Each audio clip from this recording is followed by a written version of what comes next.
The music wasn't loud. In fact, there was no music at all. That's what made Daniel freeze in the doorway. He had come home early that evening, his mind still tangled in numbers, meetings, and deadlines. The house was supposed to be quiet, his quiet refuge in a busy Toronto suburb. But instead, he found something unexpected. In the middle of the living room, the maid, Anna, was dancing. And so were his twin daughters. Daniel's grip tightened on his briefcase. His first instinct wasn't warmth. It was anger. What is this? He thought. Why is she fooling around instead of working?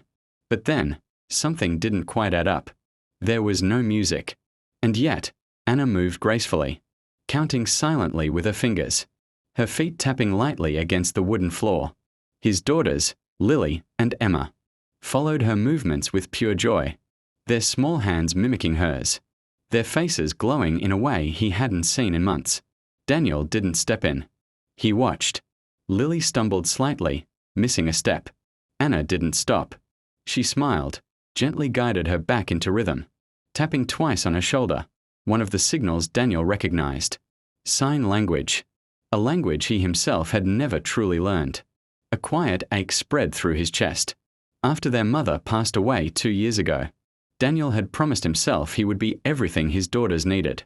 But grief had turned him into a man who worked more than he spoke, who provided everything except time, especially the time needed to understand their silence. The girls laughed, soundless, but full of life, as Anna spun them both at once.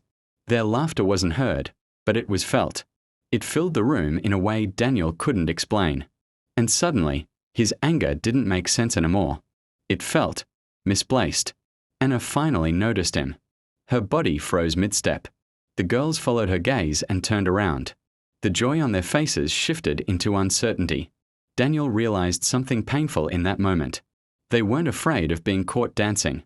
They were afraid of him. "Sir, I'm sorry," Anna signed slowly, her movements careful, unsure. Then she spoke softly. They finished their homework early. "I thought, maybe, this would make them happy." Daniel looked at his daughters. They stood still now, their hands lowered, their eyes searching his face for a reaction. Not excitement. Not pride. Permission. That hurt more than anything. He stepped into the room. For a moment, no one moved. Then Daniel did something he hadn't done in a long time. He put his briefcase down.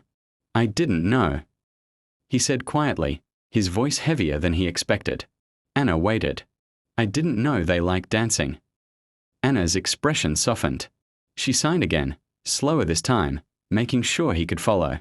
They feel the rhythm. Through the floor. Through movement. It's how they hear.